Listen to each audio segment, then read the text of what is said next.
it's time to get an external perspective.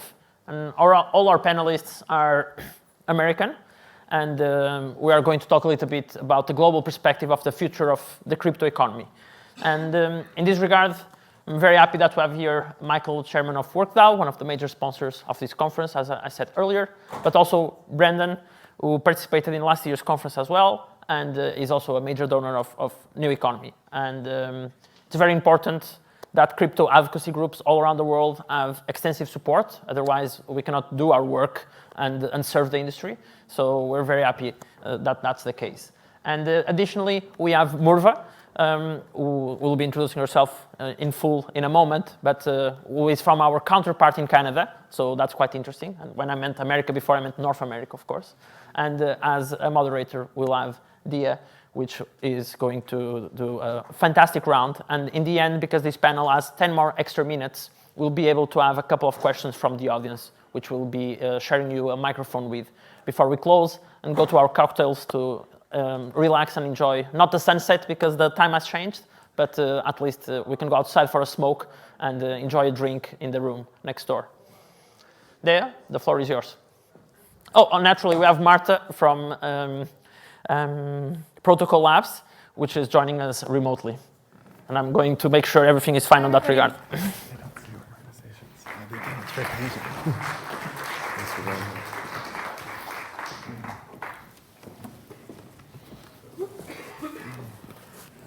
Right. Hi, everyone. So it's not so easy to be the last panel at a conference. So thank you so much for staying. I know you're not staying for me. I think there are more important people on this panel. But we'll try and keep it entertaining. What I've promised Hugo and the team is that we give a bit more of a global perspective on crypto policy, but also more of a forward-looking conversation about what we might expect for policy and for crypto in the next 3 to 5 years or so. I've got a bunch of questions, but I do really want to keep this interactive, so I'll try and save time at the end for audience questions, as Hugo said, and hopefully Marta will be able to join us online shortly. But as she gets on with that, let me just start by asking the panelists to introduce themselves. Some of you don't need an introduction, but I'll ask you to go through that anyway. So, one, what are you working on? And I guess, what is the biggest policy topic that you're focused on at the moment? Let's start from there. Should I start? Yeah. So I'm Morva, and I'm the executive director at the Canadian Web3 Council, basically the EUCI counterpart, but in Canada. We are interesting because we bring together a whole host of diverse groups from the Web3 sector, from your crypto exchange platforms to core developers in the space. The biggest thing that we're working on right now, I would say Canada from a regulatory perspective is probably 2-3 years behind the European Union. So, I mean, the biggest item on the agenda for us is just simply educating and ensuring that, folks understand this landscape more, but the opportunity more. I heard on a different panel before that, regulators right now are primarily taking a risk-averse position, and I would say that is 100% true in the case of Canada. So for us, it's more important to educate about the opportunity, and the fact that we're a very diverse group, diverse association is helpful because it goes beyond crypto for us. And we can kind of paint a more holistic picture in terms of the Web3 opportunity in Canada. And Canada is interesting and relevant because Ethereum was invented in Canada. A lot of the most important projects in blockchain were invented in Canada. So why isn't Canada, leading the charge anymore? And so that's the biggest question that we want policymakers to answer to us now. Thanks, Morva. Brandon. So I'm Brendan Eich. I'm the co-founder and CEO of Brave. Did JavaScript Netscape a long time ago, which I'm probably best known for, and also worked at Mozilla. I was a founding member of that virtual organization. But with Brave, we're trying to make crypto easy to use for the average browser user. And we do this in several ways. We did the basic attention token sale in 2017, and we've built a private ad system that uses browser and blockchain and custodians to share revenue with users. We're interested in growing utility for other use cases than private ads for basic attention token. We're interested in NFTs for various ways of doing revenue shares and things like that. Memberships or subscriptions, you might say. A lot of things around creator economies that involve direct fan-creator connections. And generally making things secure through the browser where right now, if you use the best techniques, you might be okay, but there's a lot of trusted servers between you, even as a self-custody crypto user, and the actual blockchain where there's all this energy being spent on proving security. And so we want to extend the cryptographic assurances all the way to the browser. And this is definitely a large body of work, and it's not something Google or the other big browser makers are doing. And it takes us into some regulatory corners sometimes. All right, well, we'll explore those corners in a moment. Michael? Hi, I'm here on behalf of WorkDAO, where I'm on the board. And our goal is to bridge Web3 employment into the sort of world of regulation. So we offer Web3 payroll, so if you're paying people in tokens for time spent, we offer Web3 employment, so if you need to hire people all over the world in a compliant way. And then we offer token grant administration. So if you have vesting token agreements, either on-chain or off-chain, being able to do that in a legal and compliant way so everybody pays their taxes is one of the core product offerings. And so WorkDAO has been operating in the crypto space live for about a year. It's growing pretty quick. Learning a lot. We're sort of, for better or for worse, at the intersection of like every single country's regulation, since people are very distributed.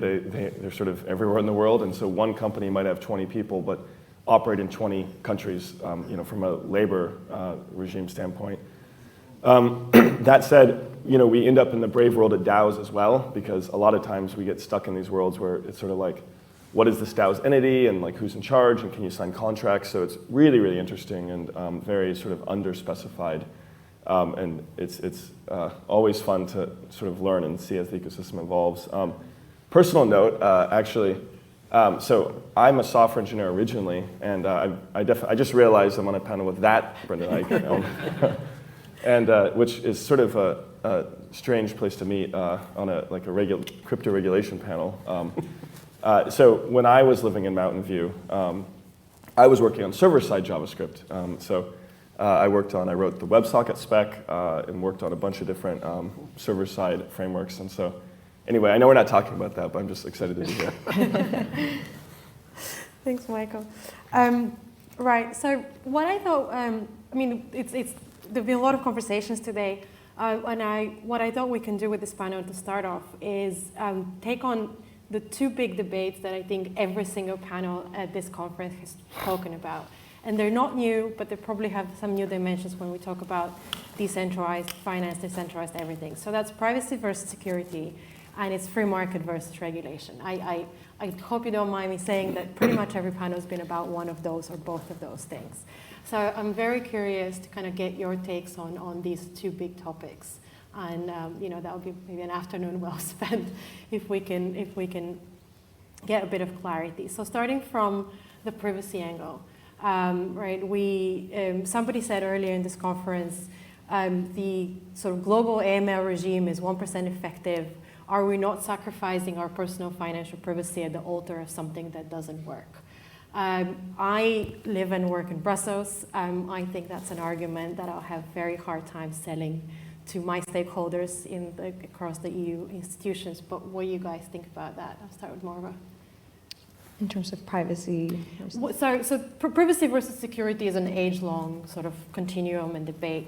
How do you think we should be looking at finding a balance between those two things in the context of decentralized finance? I would say, in the Canadian context at least, this is a conversation that hasn't quite developed a lot. We did some polling. And I'll just provide context in terms of what people want, because at the end of the day, the most important thing is what do people want out of this? And so we did some polling 6 months ago, and for most folks who were, for the most part, people are aware of crypto, its value, what it's trying to accomplish. Privacy was something that was, I would say, high up in terms of something that folks wanted, or something that aligned with their values in terms of like why this stuff is interesting to them. And that was primarily folks who were who knew about crypto, had invested in crypto, were interested in crypto, or were mildly educated in it. And then for the folks who weren't, who had never interacted with the space before, for them their primary concern was, oh, it's unregulated. So I think the tension is always going to come between the folks who use it and the folks who don't use it. And from the perspective of folks who do use it, I think privacy is going to be very important. And from a regulatory perspective, if you're a regulator, you have to respond to what the particular consumer that's actually using that product wants. And so from that perspective, I think privacy is going to, we're going to see more and more contention on that. But I think from that perspective, if from a regulator's perspective at least, coming up with a framework that respects the basis of, the foundations of why people interact with the space, one being privacy, is probably going to be something that should be quite important to them. But thinking about the conversations that we're having right now with regulators, it's not something that's top of mind at all for them. Was there any tornado cash action by the Canadian regulators? Surprisingly, no. And I wouldn't say it was, I think they were mostly concerned with, in the conversations I've had with Canadian regulators in the past few months, they were mostly concerned with Celsius because of the Quebec Pension Fund, as you know.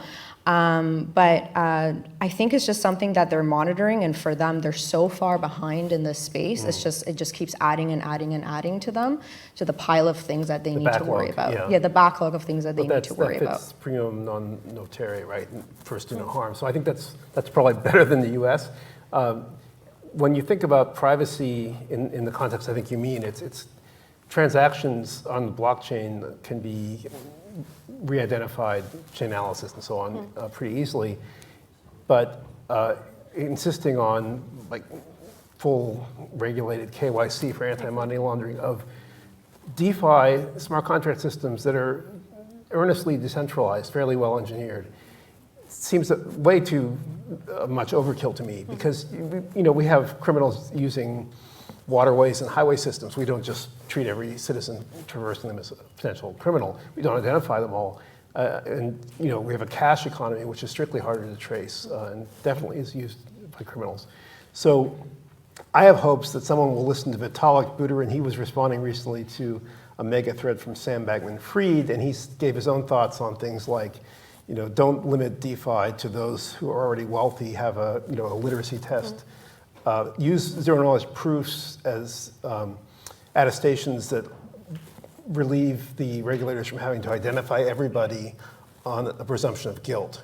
That seems powerful to me. I remember even before blockchain, I was looking at another Canadian company. I have Canadian friends from Mozilla, Zero Knowledge Systems. They had famous cryptographer Stefan Brons, and he did a whole algebraic system of proofs in zero knowledge. You could combine facts and you could prove you were old enough to drink alcohol, or you had a Canadian driver's license, and you could do conjunctions and other kinds of algebraic operations. That seems like something that industry and regulators should look into, because it will avoid this sort of very dystopian outcome that's probably just going to force all the innovation to other parts of the world. Somewhere that we don't want it to be. The view I have, and kind of in general WorkDAO has, excuse me, is like this whole black and white debate is a little bit ridiculous. Like at the end of the day, this idea that, if you take the extreme for a second and just say, hey, like, should we have all like funds for terrorism and human trafficking and drugs all like route through crypto? It's like, I think most people, not everyone, but most people, and certainly a majority would say like, well, that doesn't really seem like a great world. And if you make one spot where that's easy, even if it's like 1% or whatever, which I don't know what the reference is, it'll all flow in here, and it'll be like a huge percentage of like these transactions. But like the point is not whether like we think it's good or bad. It's sort of an inevitability. Like if this becomes a way that like nation states can back terrorist groups like through the blockchain, if that's the case, like then there will be regulation for sure. Like it's not really a question. It's just like if you look at sort of the entities that we have, the governments, like they're not going to stand for it. The real question is sort of how you draw the line, right? It's sort of like, okay, can this be used as an excuse to like overreach and kind of define it in a way that impacts real innovation and like real quality of life and kind of new applications? And so this is why I think folks who work with like lobbying groups and advocacy groups are so important, because as like a legislature, you might just sort of see something and it has the number 50 million, and then maybe it says 5 million, and you're just kind of like, I don't know, whatever, sign it, right? And those are like hugely different thresholds that like basically make or break whole industries. And so, like it or not, I think we're in for a long-term sort of process of defining kind of the edges and the interior of what it means for governments to interact with crypto. And I think we just have to be ready for the grind, and hopefully in that process, we invest enough of our time and effort to make sure that like the way you draw those lines are done in a way that's productive. But I guess I just think it's inevitable, and I'm not convinced it's a bad thing, but it doesn't really matter what we think. Like it's definitely happening. It's probably a starting point to align the both on the regulatory and the industry side. There is maybe a meet of objectives where neither one wants decentralized anything, peer-to-peer networks to be exploited for a bad reason, and for neither of them to stop existing. But it's not immediately obvious that we can get on the same page of what our objectives are before we kind of start looking at the tools that we have to get there. But let's get to the other big topic, which is free market versus rules. So I think somebody earlier in the day said, let the regulators just let me write better code. Let as a community kind of recognize that there's been a lot of scams and exploitation, and there's code vulnerability that we can fix. And I'm not going to count on regulators to help with that. Is that, maybe I'll start with you, Michael, for now. Is that kind of a fair statement? Well, so I missed that discussion. It doesn't quite, as expressed, it doesn't necessarily ring true to me. Like I'm just imagining regulation to like require fixing of security vulnerabilities or whatever. Like generally, what I've seen, having in my previous companies worked with like a lot of large tech companies. We partnered with like Facebook and partnered with Google and like just a whole range of folks. They went through kind of some similar process, around privacy and around like data sort of issues. And generally what happens is as you create these rules, it just sort of changes the balance of like lawyers versus engineers inside the company. And it just sort of adds like more and more and more stakeholders where like the cost of like writing a line of code goes, from like an hour to like a day to like a week to eventually like literally like a year.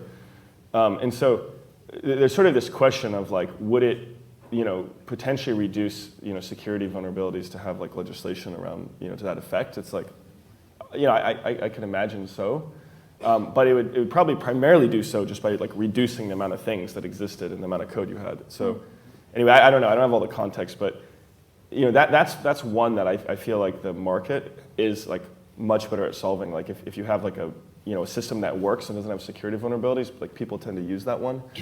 And there's not like a clear winner yet that I think needs to be sort of like regulated by the government at this point. Well, so if the question is about premature regulation versus the free market, that is people inventing things, I think premature regulation is strictly worse, and often is just the regulators are captured, so it's just keeping incumbents in power, in market power for too long.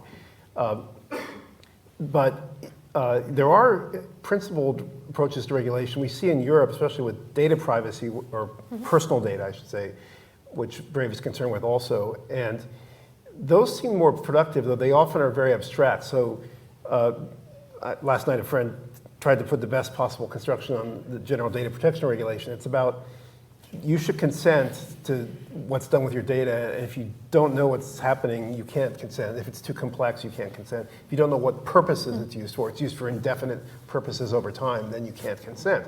And I think that makes sense to a lot of people.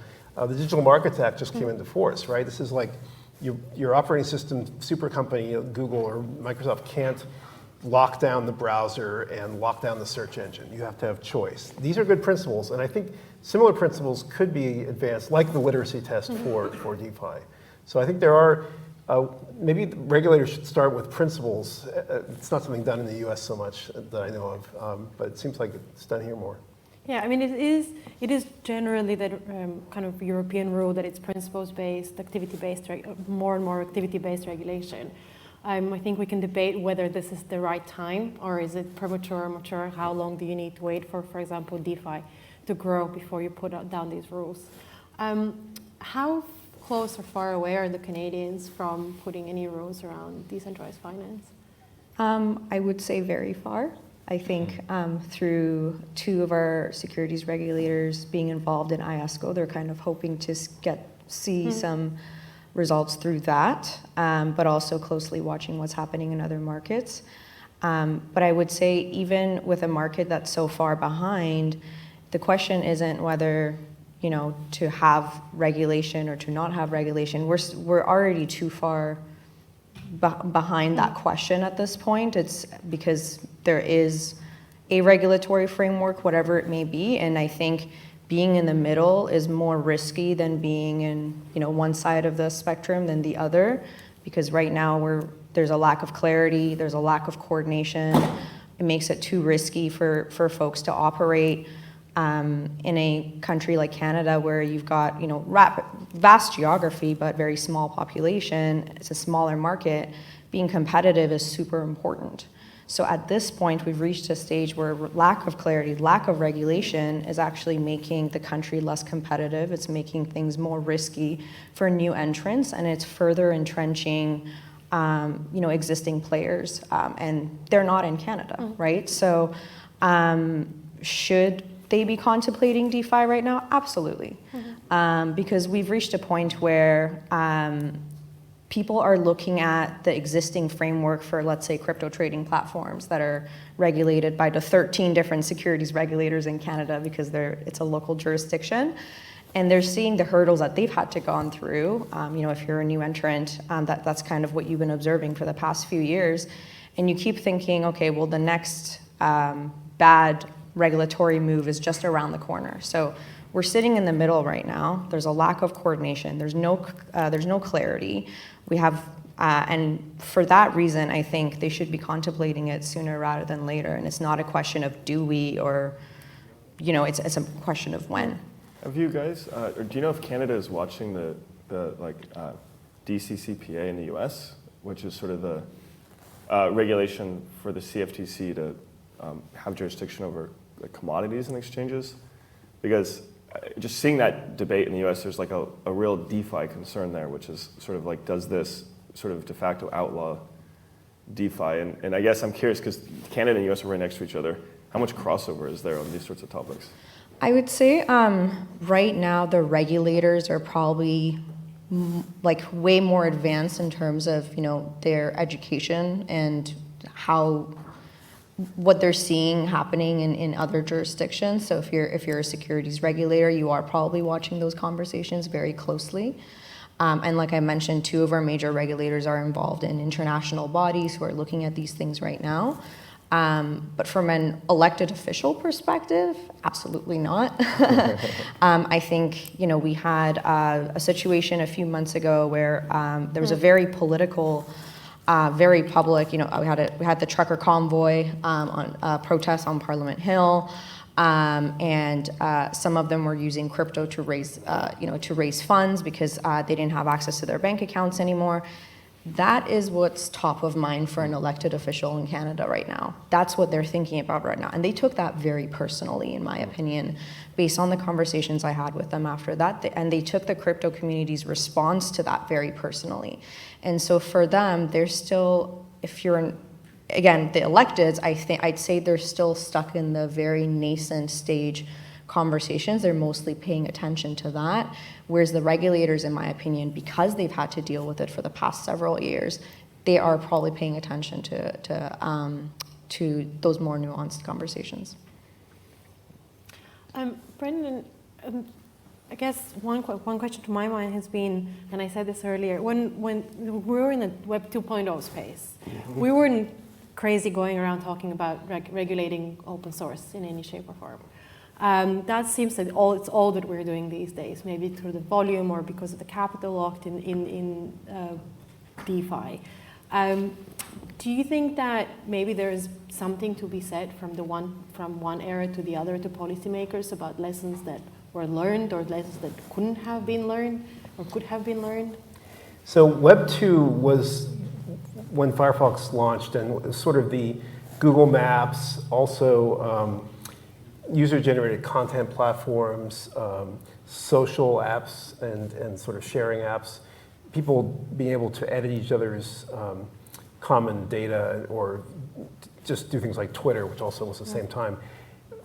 Open source wasn't really relevant, but there was a lot of value at risk in things like early ad tech. And this became more automated, and it's called programmatic advertising around 2009 or 10. That led to a big mess of surveillance and data breaches and misused data, purpose unlimited data use.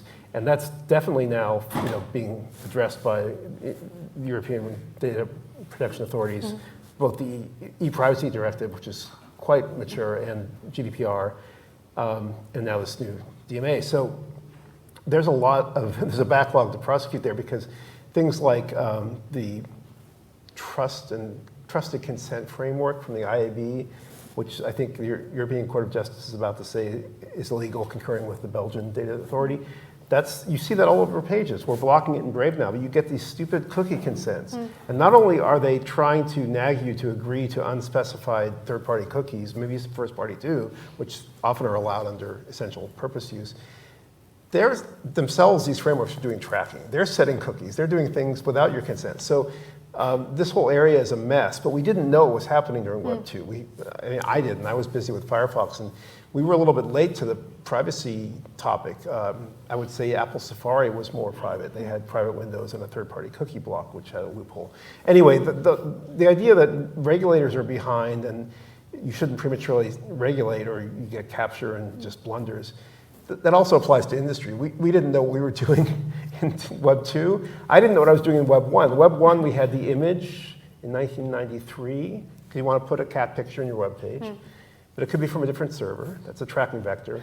We had the cookie in 1994. You want to log into your bank and have an encrypted credential that's fresh enough. You don't have to log in every time you navigate. We had JavaScript in 95, which was just me adding fuel to the fire. We did these all for first-party uses, like make the page livelier, make your bank remember you from page to page within the bank navigations. Who knew, right? I don't think the regulators knew. At some point in Netscape, we kind of knew, oh, there's a third-party tracking vector. Maybe we can, and it was too late. The genie was out of the bottle. So I feel that it's not nihilism. I just don't think anybody has the foreknowledge or the wisdom to regulate prematurely or without the benefit of experience. Yeah. Someone kind of in a policy conversation said earlier this week there are a lot more lower-hanging fruits in the digital asset space, more around centralized finance, that perhaps we can get right before we start trying to get decentralized finance wrong. And that seems to be something that, at least in this room, can resonate. It's interesting that the hacks on security vulnerable projects with a lot of value locked, because of chain analysis and so on, the hackers don't often try to abscond because they'll get caught.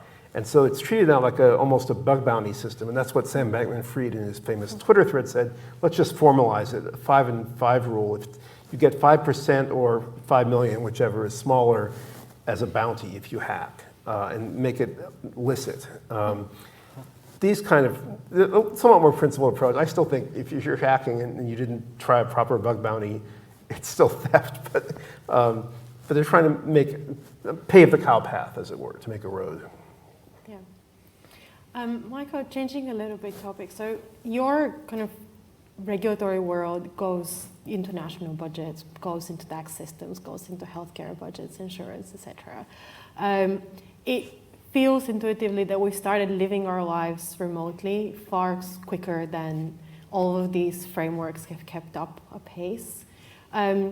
I'm sure there's a lot of problems that you're solving, but is there a good policy approach that you're seeing around the world about this, about like sort of enabling a remote workforce? Yeah, so I think we're in uncharted territory with respect to how like labor regulation interacts with private business in a very like meta sense at first, which is that usually regulations come kind of over time in response to sort of like incidents in the market and like protections usually that you want. And actually on average, you know, there's sort of like a bias towards like protecting individuals and protecting employees, which I think, you know, kind of like a labor, you know, kind of regime approach. I think it makes a lot of sense. Now, the thing to understand though is like new regulation comes out, everybody goes, oh, we have to like comply with this, what do we do? Everybody scrambles around, and then eventually the like systems get built, which sort of just like do this by default. So for example, in the US, the IRS says, hey, now like at some point, I don't even know when, like, you know, in the 50s or something, now companies need to like withhold, you know, sort of predict how much income someone's gonna have, withhold the tax amount, and then send it to the government like every month. Because they realize at the end of the year, people spend all their money, time to pay taxes, and now they're like, I don't have any money left, right? So, you know, it sort of seems sensible, but when that first happened, employers were like, oh my God, like what do we do? Like we have no idea how to do this, our accounting doesn't do it, right? But now, like, you know, any like sensible payroll system will just do that for you. And so in that sense, like it's you know, sort of the cost of compliance is like really, for that particular rule, is like almost nothing, you know, if you're a business. Now, the issue we have though is that like over time, these regulations come at the kind of right speed, where it's sort of like, well, you know, maybe sometimes they come a little fast, maybe sometimes there's, you know, for every, you know, sort of like bad outcome, there's sort of a maybe sometimes too strong of a reaction, but generally it's a process, it's fine. But now we live in this world where like, you know, one simple thing shifted, which is like, hey, you know, everyone in the mainstream realizes we can be, you know, productive in kind of like new and different and sometimes better ways remotely as opposed to in an office. And so, you know, it's like, all right, that just seems like we learned how to have like a Zoom meeting instead of going to the conference room. Like it doesn't seem like, you know, the whole world changed up from under us, except now like we're living on tropical islands and all these different time zones, but like more important, which by the way is huge. Like I think the way we live our lives is changing in a huge, huge way. But what people don't realize is that folks went from saying, oh, like here we are in, say, California, following, you know, California labor law, federal labor law, to just instantly overnight, we're subject to like 100 different labor regimes just like that. And so it's like basically a company goes from, you know, sort of having a stable existence to being responsible for like every single law passed in any country in the world in like the last 1,000 years, just overnight, just like that. And, you know, the actual honest answer is, it's not just that like people aren't properly complying with all these laws, it's sort of like, it's almost impossible at this point to like do it properly. And so from the WorkDAO perspective, we sort of recognize this and said, okay, but like, if you think about where our enforcement action's coming from and just create sort of like a prioritized list of like, what's the most likely vector of like labor enforcement, the top of that list tends to be taxes, right? It starts with there. It's like sort of, you know, somebody, you got to pay taxes to somebody usually. And you have these questions where DAOs are like, no, we don't have a jurisdiction, which, you know, they might not, and you know, maybe we can talk about that. But the thing is, whether or not DAOs are entities or not entities or have jurisdictions or don't, people are hyper-jurisdictional, right? Like people are citizens, you know, somewhere, or residents somewhere. You know, they have to have a house, like health insurance, things like this. And so it sort of doesn't really matter, like if you work with people, if you're like a Web3 project that like involves the coordination of humans in any way, then like by definition, you're regulated wherever those people are. And somebody has to pay taxes. And so our approach is to say, well, look, right now, you know, to this earlier example, when, you know, the US government suddenly was like, you got to withhold taxes, like how do you do it for tokens? You know, how do you know the right amount of taxes people should be paying for tokens? Exactly how you calculate it, how you know, pay it to the government. Like, can you send the Italian government, you know, some ETH and like satisfy your obligation? Like, I mean, who knows the answer? I mean, the answer is probably no, right? But you know, and actually the answer is actually no. But you never really know. Like some places actually you could. And so the WorkDAO approach is to say like, look, let's just build a compliant set of systems where I can sort of choose anyone in the world, like this country, that country, pay them in fiat currencies, pay them in sort of whatever native tokens, like stable coins, you know, whatever, you know, sort of ETH, you know, other commodities. And then the rails, like all the systems should just automatically, you know, do the right thing and send the right money to all the government agencies. Now, in doing this, we think we've sort of been able to say like, okay, this is like probably the most likely vector of regulation. But there are so many more. It's like, did you follow all the holiday schedules? Like, you know, if you follow all the holiday schedules, then like, you know, there's some segment of your company that's always off. And like, what do you do about that? And you know, a lot of this is going to require social change as well. Right, but correct me if I'm wrong. So the way I understand your work is there's a rules matrix. You're making compliance with it, you know, feasible, plausible, possible for a decentralized workforce. But I guess my question is, does the rule matrix make sense? Because, you know, you say people are hyper-local, but people also are now spending, like, you know, small amounts of time around the world. So where on the spectrum from Lisbon to Bali is a developer to pay their taxes? Yeah, and so at the end of the day, like, there's sort of this debate in the U.S. as well, where some of these like big four, you know, accounting firms are trying to help companies that really want to comply for their workers to pay taxes, and they're just sort of like, okay, here's the software suite. It'll like look at your email and like look at your phone location, and it's like you spent 4.6 days in New York, and like you spent like 9 days in Hawaii, and let's just like dice up all the state taxes that way. It seems like, at first glance, it seems a little, you know, a little over-measured, over-regulated, over-monitored. But you know, what this is actually, there's a bigger picture here, I think, which is that like you always had this kind of tug of war between like different sovereign nations. And you know, I got this sort of advice that at the time I was told it wasn't legal advice, and so this is still not legal advice, now that I'm, you know, who's not a lawyer giving it to you. But it's sort of like, if you pay taxes to the US, then it's much harder for like some other jurisdiction to come after you, right, in that sense. And so, yeah, the US is very special that way. Right, and so a lot of times there's, you know, the rules aren't compatible, but there's like a de facto way this works. If you pay 40% of your income to the US, it's unlikely that another jurisdiction is going to show up and ask for it. Notoriously, within the US, certain states will come after you if you don't, you avoid living there too much. California is notorious for this. What about the Nouns DAO? That's my extreme case of crypto native. The Nouns DAO is selling these generated arts called nouns, one a day, fairly substantial money. I don't know if it's a money laundry. I don't know what else it's for. But the crypto native founders are paid every 10th noun generated art piece. And there's liquidity, so they presumably are cashing it out, but they're all pseudonymous, and you know they're paid in a fractional ownership of a. Yeah, so I mean that's fascinating. I mean, like here's the thing. I think there's sort of just these. It seems like two extremes. There's this tiny little island which I would call an extreme. It's people who like are completely anonymous. They have no way of being doxxed. Everything they do is sort of decentralized, distributed. You know, so you can imagine a DAO where everybody does a really good job of not tying their wallet to their identity ever. And I think in that world, you know, just as a practical matter, like how can you enforce against that, right? But that is an extremely high bar. And as soon as you step down a little bit from that bar, by the way, it's really, really, really high, right? And I think people don't understand how hard it is to sort of truly be anonymous. Yeah, it's hard. I have a family. I couldn't do it, right? It's impossible. And so if you're in that like little tiny island, I think then, you know, you can pay in generative art and not pay taxes, perhaps, maybe, like just as a practical matter. I'm saying it'd be legal. I'm just saying practically you could probably do it. But everything else, ultimately you got to pay taxes. And you know, the real question is like, okay, if I get some generative NFT art, you know, presumably maybe it's not worth anything when I got it that we know of, no fair market value, and so maybe I don't have income tax, but then I sell it. Well, I definitely have cap gains tax, and I got to pay it, right?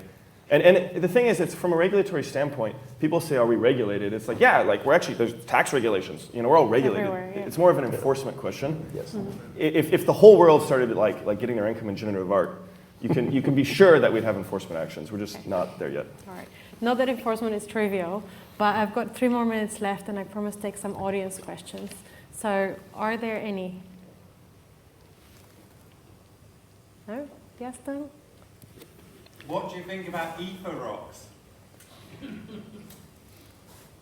I don't even know what it is, sorry. What is ether rocks? It was like NFTs. It was NFT with 100 of them. Oh, yeah. Sorry, no comment. NFTs are making me kind of embarrassed about crypto, but there's a better model for them. I know the founder of the Unlocked protocol, and that's more like a membership.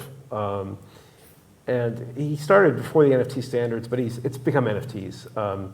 That seems valid.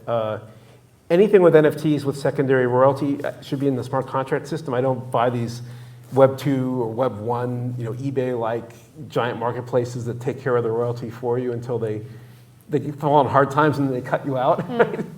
We've seen that before. That's not decentralized at all. Just missing the point. I think NFTs are probably Yeah. the one space I would say maybe let the free market, like lack of regulation would probably help it evolve more and for us to understand more like how it's going to like pan out. I think like that's probably one space that I would say. Well, I mean, jurisdictionally, it's really difficult to put them in any one regulatory. Yeah. Okay, what are you regulating for? IP rights transfer, financial service, financial Yeah. asset, art. Well, if you look at just this one fundamental, just observe one thing, it's that for the very first time in history, we have a financial system where every transfer can execute code. If you actually look forward into the future, I feel like this is great for governments, right? It's like, why don't we just put our tax code into everything, right? I mean, that's the extreme version of where we might be going, right? And so in that sense, it could be easier for people. Don't worry about it. Your taxes are just taken out of every transaction. I don't know. When I say that, it makes everyone in crypto mad. But I'm just saying, from a government perspective, it's kind of interesting, and people are starting to look at that, and maybe we'll get there. Call me cynical, but in the U.S., if you're wealthy, you have clout in affecting the complexity of the IRS. And I won't pick on just rich people. I'll say that the TurboTax, I believe, or was it the Quicken, maybe they're the same company, they were caught lobbying to keep the IRS code complex because it helps them sell more software.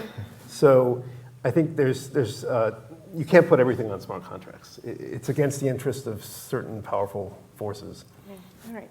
We're almost at time, but I really want to ask you a last question, which is kind of what moderators always ask at the end of conferences. But if we're having this conversation in 3 years' time, or 5 years' time, 3 to 5 years' time, how do you think the crypto digital assets world would have changed?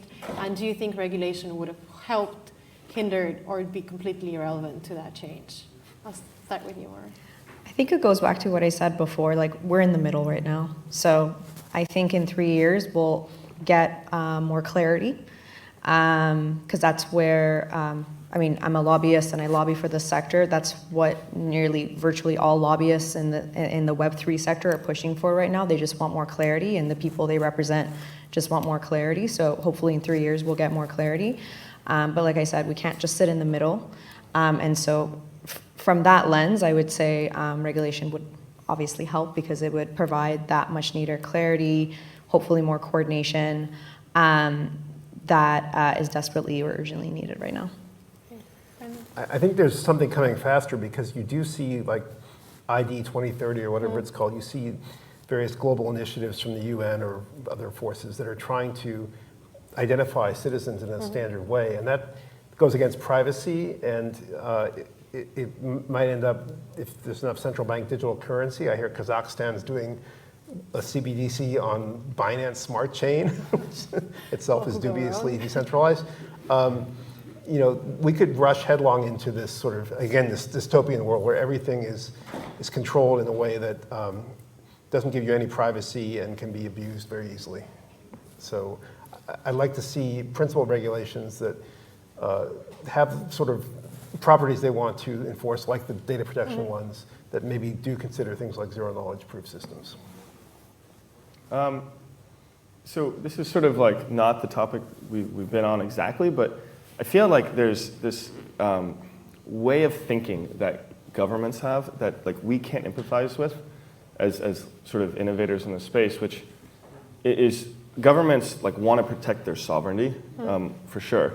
And if you look at for example, the MiCA legislation here in Europe, which would regulate stablecoins, what's so interesting about it is it's basically look, if you have a stablecoin that's backed in a foreign denomination, for example, then there's very severe caps. Right now it's what's going on there? But if you back it in a euro, it's fine. I mean, if you think about this economic world we're in, there's already a migration from the euro to the dollar, and we see it in the exchange rates, which is why my lattes on this trip seem cheap. And but it's a pendulum that goes back and forth. But there's a lot of ways that countries can try to address that and fix that. But imagine that like there's sort of this open access where anybody can just easily dump all their money into like, you know, US dollars, essentially just like with one touch. And like that's what this regulation is trying to prevent, right? It's trying to say, well, we can't have a digital ramp for like euros to just flow en masse out of Europe. Like, you know, and like that kind of thinking, it's sort of like we're all here like, what are they doing? Like, why are they regulating stable coins? They're just making life arbitrarily hard. And I'm not saying they're not. And I'm not saying that it's like a big problem to not have access to USDC. A lot of people in Europe want to get paid for their employment in USDC, actually. But like, so it is a problem for us. But the thinking of the governments, I think, is really important. And if we don't sort of end up sort of understanding and aligning with it, then we're just going to get left behind. So I think over the next few years, I think we'll see maybe more understanding and empathy in crypto for governments, which I think would be a good thing. I just don't see a lot of it right now. I second that. Like every conversation I have with regulators, they're actually thinking about, will Canadians use the Canadian dollar in 5, 10, 15, 20, 30, 40, 50 years? That's what they're concerned about. And so, yeah, in 3 years, I'd say, like, I would absolutely agree with that I think they're just going to jump on the bandwagon of, like, let's create a CBDC or a digital dollar just to, like, compete basically with the government, compete with this market, right? Because they're really, especially if you're a smaller economy, you're very, very, and you know, you're one of the biggest economies in the world. You're already anxious about that, but I completely agree that we need to have empathy on, you know, where they might be coming from, because I think a lot of it is coming from a place of risk, a place of anxiety, over things that they've had anxiety over in the past, and they think that too much innovation is going to have a compounding effect on that. I think empathy is probably a good place to end up on. So let's hope for that in 3 to 5 years' time. Thank you all. That's all the time that we had today. And thanks, everybody. I think that's a wrap for the conference. Thank you. Thanks, guys.